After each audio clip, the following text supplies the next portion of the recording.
सलाम नमस्ते सत श्री अकाल, मैं हूं रजा और आप देख रहे हैं रजाग्राफी की इंटरनेशनल प्राइम टाइम रिपोर्ट, जिसके अंदर मैं आपको सबसे पहले सबसे बड़ी खबर बताने वाला हूं। तमाम पत्रकारों से अलग, इंटरनेशनल न्यूज चैनलों से भी अलग, जिस पर आज आपको मैं ले जाने वाला हूं, उस खबर पर अभी आपको कोई लेकर नहीं गया। दोस्तों, आप जानते हैं कि कनाडा और भारत के रिश्ते बेहद खराब हो गए हैं और इस वक्त दुश्मनी पर दोनों उतारू हैं। भारत ने कैनेडियंस के लिए वीज़ा सस्पेंड कर दिया है।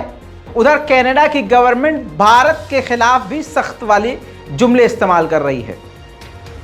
अब आपको बता दूं कि असली दुश्मन कनाडा नहीं, अमेरिका है भारत का। जी हां, कनाडा के पीछे हाथ सिर्फ और सिर्फ अमेरिका का है, यानी भारत की पीठ में छुरा घोंपने वाला अमेरिका है। सर मत खुजाइए, सुकून से बैठिए और ध्यान से सुनिए। आप जब ये खबर देखकर उठेंगे तो बहुत कुछ जानकर उठेंगे और कहीं भी खड़े होकर बोल सकते हैं कि हाँ, ये जानकारी पुख्ता है। आइए कड़ी से कड़ी मिलाते हैं और बताते हैं अमेरिका कैसे है इस कांड के पीछे। दोस्तों, फाइव आइज नाम से एक संगठन है, कई देशों की ऑर्गेनाइजेशन, और आपको बता दूं कई सारी इन्वेस्टिगेटिव जो टीम होती है वो इसके अंदर है। अमेरिका की CIA भी इसका एक पार्ट है। तो अमेरिकी CIA ने ही भारत के खिलाफ सबूत इकट्ठा करके और सारी इंटेलिजेंस वाली जानकारी अमेरिका की FBI समेत जो अमेरिका के दूसरी CIA और अमेरिका के सरकारी मिनिस्टर्स ने दी, ऑफिसर्स ने दी है कनाडा को। वरना कनाडा में इतना दम नहीं कि कनाडा इतनी खतरनाक इन्वेस्टिगेशन करके किसी देश के खिलाफ सबूत इकट्ठा कर ले। अब अमेरिका के द्वारा जब सबूत कनाडा को दिए गए तो उसी सबूत के आधार पर कनाडा ने भारत के खिलाफ जहर उगलना शुरू किया और मोदी सरकार को रगड़ रगड़ कर सुना दिया। अब मेरे दोस्तों, अब जब यह खुलासा हुआ तो अब समझ में आया कि कनाडा के पीछे अमेरिका का हाथ है। अब अमेरिका को डायरेक्ट भारत बोल नहीं सकता, क्योंकि अंधभक्त अपना नाजायज बाप अमेरिका को मानते हैं। जी हां, और ये ससुरे जिसको अपना बाप मानते हैं वही इनके साथ गद्दारी कर देता है। दोस्तों, इसके बाद अब तनाव और बढ़ गया है। अब जब आपको बता दूं कि पन्नू जो अमेरिका में बैठा है खालिस्तानी और कनाडा आता जाता रहता है, कनाडा के हिंदुओं को धमकी दे रहा है और वहां भी जो हिंदू हैं इतना डर गए हैं कि वहीं कनाडा में रहने वाले हमारे इंडियन जो सांसद हैं उन्होंने बयान जारी करके कहा कि यहाँ जो हिंदू रहते हैं उनकी जान को खतरा है और वो बहुत डरे हुए हैं। इसके बाद दोस्तों, भारत की NIA ने जो जब्त की थी प्रॉपर्टी, किसकी? पन्नू की, भारत में पंजाब और चंडीगढ़ में। आपको बता दूं कि इसके बाद पन्नू भड़क गया है। खालिस्तानी आतंकवादी संगठन के हेड ने कहा है कि इससे कोई फायदा नहीं होगा, हमारा मूवमेंट नहीं रुकेगा और हम किसी भी तरह से शांत नहीं बैठेंगे। यानी NIA के एक्शन पर और खतरा बढ़ गया है। अब मेरे दोस्तों, NIA ने आपकी स्क्रीन पर दैनिक भास्कर का प्रूफ है। जानकारी के लिए बता दूं कि NIA ने भी खालिस्तानी आतंकी संगठन से जुड़े हुए लोगों को जोरदार झटका देने की तैयारी कर ली है। दोस्तों, 19 खालिस्तानियों की और लिस्ट जारी की है जो कनाडा, दुबई समेत सऊदी अरब और तमाम अलग अलग देशों में ये छुपे हुए हैं। उनकी लिस्ट तैयार की है कि उनकी भी प्रॉपर्टी जब्त की जाएगी, जिनमें ये खास कर मैं आपको दिखा देता हूं। कुछ लोगों के नाम मौजूद हैं: गुरु रणबीर सिंह, गुरुजन सिंह, गुरपवंत सिंह, हरप्रीत सिंह, परमजीत सिंह, सरबजीत सिंह बनूर और सिखपाल सिंह, JS धलवाल, कुलवंत सिंह, हरदीप सिंह निज्जर, इसका जब्त कर लिया गया है और उनको मार दिया गया है, और कुलवंत सिंह, हरजाप सिंह। दोस्तों, NIA ने इन तमाम लोगों की अब प्रॉपर्टीज को भारत में जब्त कर लेना है, यह एनआईए ने कह दिया है। साथ ही भारत सरकार ने जो खतरनाक कदम उठाया वो ये कि एक कार्ड होता है, उस कार्ड का बहुत अहमियत होता है। अगर आपको किसी दूसरे देश जाना हो और वहां से अगर वापस आना हो तो अब वो कार्ड इशू ही नहीं करेगी इन लोगों को और इनके कार्ड को सस्पेंड कर देगी। तो इससे इंडियन गवर्नमेंट के इस बड़े कदम से क्या होगा कि वो दूसरे देश जा नहीं पाएंगे और अगर चले गए तो वापस वो इंडिया आ नहीं पाएंगे। उधर दोस्तों, खालिस्तान आतंकी संगठन वाले भी खामोश नहीं बैठ रहे, वो भारत को मुंहतोड़ जवाब देने के लिए कमर कस चुके हैं। आपको बता दूं कि खालिस्तानी संगठन पाकिस्तानी संगठनों से अब हाथ मिला रहे हैं। कल मैंने बताया था कि उन्होंने जॉइंट स्टेटमेंट ब्रिटेन से जारी कर दिया है। अब पाकिस्तान के जो टेम्परेरी प्रधानमंत्री हैं उन्होंने बड़ा बयान दिया। उन्होंने इस मौके का फायदा उठाकर कहा कि अल्पसंख्यकों पर हमेशा से जुल्म करता रहा है भारत। अब वक्त आ गया है कि सबको आवाज उठानी चाहिए और जिन जिन लोगों पर भारत ने जुल्म किया है उनको मिलकर एक अलायंस बनाना चाहिए, एक ग्रुप बनाना चाहिए। हालांकि ये सारा रायता फैलवाकर एक्सपर्ट का ये कहना है कि अमेरिका इन मामले से, कनाडा और भारत के मामले से दूर रहेगा। यही बात जो मैंने कही भारतीय सांसद ने संसद भवन में कह दिया है कि कनाडा अमेरिका का पपेट है, जो भी हो रहा है अमेरिका की वजह से हो रहा है। सुनिए, इस बात से जो इस बार ट्रूडो साहब ने की है, इससे इंटरनेशनल छवि कनाडा की कहीं रहेगी नहीं। पर कनाडा तो एक पपेट है सर उस देश का। ये सब कुछ सीआईए के इशारे पे हो रहा है। भी आज चलो नाम मैं नहीं लेना चाहता, लेकिन आज हिंदुस्तान वो देश नहीं है जो 70 साल पहले था। आज जवाहरलाल नेहरू जी से लेके मोदी जी तक, उसके खिलाफ भी बोले हैं, मनमोहन सिंह जी तक, ब्रिटेन ये हमारा ठीक है सर, ठीक सर, पर उसकी इतनी हिम्मत नहीं है। पर एक एक बात जो मैं कहता हूं वो बिल्कुल सही साबित होती है। ये ऊपर वाले का करम है कि इतना जहन और इतनी शार्पनेस मुझ में और मेरी टीम में है कि मैं सारे कनेक्शन आपके सामने रखता हूं और आप इतने बेवकूफ नहीं कि सबूत देखने के बाद भी चीजों को समझ ना पाएं।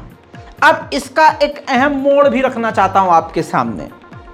दोस्तों, मैंने अभी चंद रोज पहले जिक्र किया था कि बॉलीवुड में हम जब देखते हैं, सीरीज में जब हम देखते हैं, फिल्मों में देखते हैं, तो कभी कभी गुंडों से भी सरकार काम ले लेती है।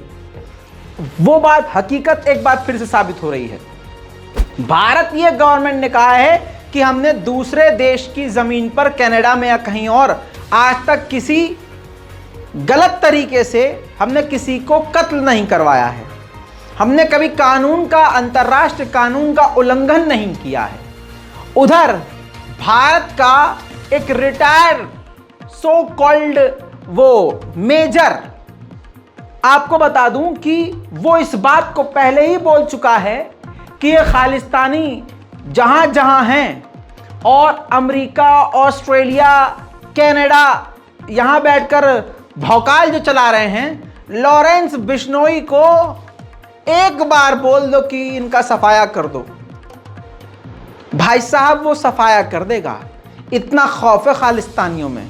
और मेजर आर्या और उनको कह रहा है लॉरेंस बिश्नोई को कि इसका इतना खौफ है कि ये बाप नहीं, ये उनका दादा है। इसको तो लॉरेंस बिश्नोई को चाइना के बॉर्डर में भेजना चाहिए, जो हमारी जमीन वापस चीन से हम ले सकते हैं।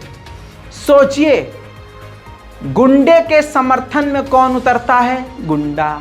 आतंकी के समर्थन में कौन उतरता है? आतंकी। सरकार लॉरेंस बिश्नोई को क्या इस काम के लिए इस्तेमाल करना शुरू कर चुकी है? लग ऐसा ही रहा है। अब आप कहेंगे सबूत क्या है, मेजर आर्या ने कहा था या नहीं कहा था? तो सुनिए और देखिए, समझिए, खेल ये भी हो सकता है। लॉरेंस बिश्नोई को मैं आपको बात बता दूं, आज मैं गारंटी के साथ कह रहा हूं, अगर आप लॉरेंस बिश्नोई को सिर्फ एक टारगेट दें कि तो मैं खालिस्तानी बहुत बोल रहे हैं, जरा इनको टाइट करो। एक बार लॉरेंस बिश्नोई को आपने बोल दिया कि इनको ठिकाने लगाना, जरा ये सब के सब चुप हो जाएंगे, पीस हो जाएगा बिल्कुल। अमेरिका में, ऑस्ट्रेलिया में लॉरेंस बिश्नोई के जो अटैक हो रहे हैं वो भी नहीं होंगे। ये अरे अटैक ये अपने बिल के अंदर घुस जाएंगे। खालिस्तानी इतना डरते हैं लॉरेंस बिश्नोई से, they are so scared of him. इनका बाप है वो। बाप इनका दद्दू है वो। लॉरेंस बिश्नोई तो बहुत खतरनाक आदमी है। माइनॉरिटीज पर भारत जुल्म करता है, यह पाकिस्तान का प्रधानमंत्री किराया का बोल रहा है, जो किराए का प्रधानमंत्री है। अब उसके ही बेस्ट फ्रेंड चाइना ने पता है क्या किया है भैया, जो वीगर मुसलमान हैं उनमें से एक मेहनत करके औरत टीचर बन गई थी। उस टीचर ने वीगर मुसलमानों की आवाज उठाई और जुल्म के खिलाफ बोलना चाहा। तो इसी बात पर चीन की सरकार ने इस महिला को उम्र कैद की सजा सुना दी है। दोस्तों, नेपाल के राष्ट्रपति पहुंच गए हैं चाइना, और चाइना उतरते ही उन्होंने चाइना के गुणगान गाने शुरू कर दिए। शी जिनपिंग को दूरदर्शी कहा और सुपर नेता तक कह दिया, और साथ ही CPEC प्रोजेक्ट का नेपाल में वेलकम कर दिया। यानी वहां जाते ही पूरी तरह से कदमों में बिखर गए। ये भारत के लिए एक तगड़ा झटका है, क्योंकि भारत सोच रहा था कि बिजली उससे हम खरीद रहे हैं, उसको हम सामान बेच भी रहे हैं, पैसे की मदद दे भी रहे हैं, तो नेपाल तो रहेगा हमारे साइड। लेकिन नेपाल ने दिखा दिया बाबा जी का ठुल्लू। उधर दोस्तों, हमारी भारतीय सेना ने बॉर्डर पर काफ़ी सारी डेवलपमेंट कर ली है। हमारी इंडियन आर्मी बॉर्डर के इलाकों में खतरनाक तरीके से एक्टिव है, और अब और एक्टिव हो सकती है। रिपोर्ट दैनिक भास्कर की आपके सामने है। सबूत के तौर पर आपको बता दूं कि BRO बॉर्डर रोड ऑर्गेनाइजेशन के DG साहब ने बताया है कि 60 और नई परियोजनाएं तैयार करी जा रही हैं। लगभग 3 साल में 295 प्रोजेक्ट बॉर्डर पर कंप्लीट हो गए हैं, जिसमें रोड बनाया गया है, सुरंगें बनाई गई हैं, एयरफील्ड बनाया गया है। रोड इतनी मजबूत बना दी गई हैं कि भारी वाहन ले जाया जा सकता है, टैंक भी आराम से जा सकता है। साथ ही ये भी बताया है कि जो रोड हैं वो काफ़ी चौड़े बनाए गए हैं। इसके अलावा बताया गया है कि ड्रोन भी वहाँ लैंड कर सकता है और वहाँ से टेक ऑफ कर सकता है। और ऐसी अभी और भी सारी परियोजना हैं जो आगे भारत को बॉर्डर पर मजबूत करेंगी। साथ ही यह भी बताया है अधिकारियों ने कि सरकार ने 1-1.5 साल के अंदर ही जो BRO के प्रोजेक्ट के लिए पैसा मिलता है वो 100% बढ़ा दिया है। यानी बॉर्डर पर मजबूती के लिए गवर्नमेंट ने काफी मोटी रकम दे दी है। अब भारत के सर के ऊपर बड़ा दबाव है। पाकिस्तान हमारी टक्कर पर आ रहा है। पाकिस्तान की जो नेवी है वो भारत के लिए एक सरदर्द बन रही है। 2023 से 2028 के बीच में पाकिस्तान 7 से 8 खतरनाक युद्धपोत चीन से लेने वाला है, जिसकी डील कंप्लीट हो चुकी है। भारत पर इतना खतरनाक दबाव बन चुका है कि अब भारत फ्रांस से सबमरीन लेने के लिए बात कर रहा है, और मेक इन इंडिया के तहत भी कई सारी सबमरीन बनाने के लिए भी सोच रहा है। उधर दोस्तों, एक दुखद खबर नाइजीरिया से। नाइजीरिया में एक दुकान में आग कैसे लगी ये नहीं पता, अभी खुलासा नहीं हुआ, लेकिन आग लगने की वजह से 34 लोगों की मौत हो गई और सैकड़ों घायल हैं। जो चंद तस्वीरें मेरे पास हैं वो मैं आपको जरूर दिखाऊंगा।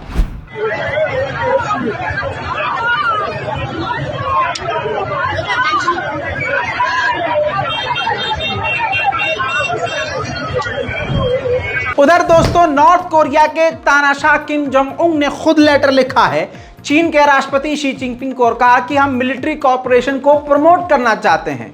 यानी पूरी तरह से नॉर्थ कोरिया चाइना का मिलिट्री में साथ चाहता है। हकीकत यह है कि अगर ये दोनों एक्चुअल में ग्राउंड लेवल पर एक हो गए तो चाइना और नॉर्थ कोरिया के दुश्मन को काफ़ी मुसीबत का सामना करना पड़ सकता है। उधर फिलीपींस ने एक बार फिर से वीडियो जारी करके दिखाया है कि चाइना की शिप्स ने हमारे मछुआरों की नौकाओं को रास्ते में पूरी तरह से उनका पूरा रास्ता बंद करके उनको रोक दिया था, और इसी तरह से चाइना हमें परेशान करता रहता है। उधर अमेरिका के अटलांटिक कोस्ट में ज़बरदस्त बारिश के बाद बाढ़ आ गई। पूरा शहर इस वक्त डूबा हुआ है और आम लोगों को काफ़ी परेशानियों का सामना करना पड़ रहा है। देखते हैं कुछ झलक।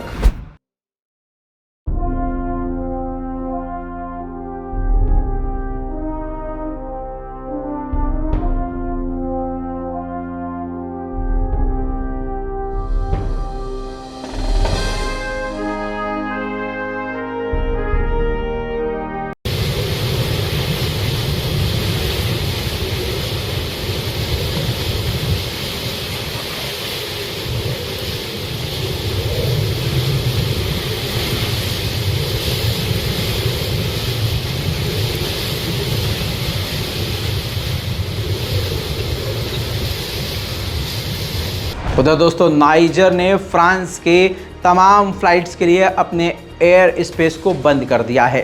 उधर दोस्तों खैबर पख्तूनख्वा के इलाके में पाकिस्तान में पाक आर्मी का एक और जवान गोलीबारी में आतंकी हमले में मारा गया। अंतर्राष्ट्रीय रिपोर्ट में आज के लिए इतना ही। चैनल को सब्सक्राइब जरूर कीजिए। जय हिंद।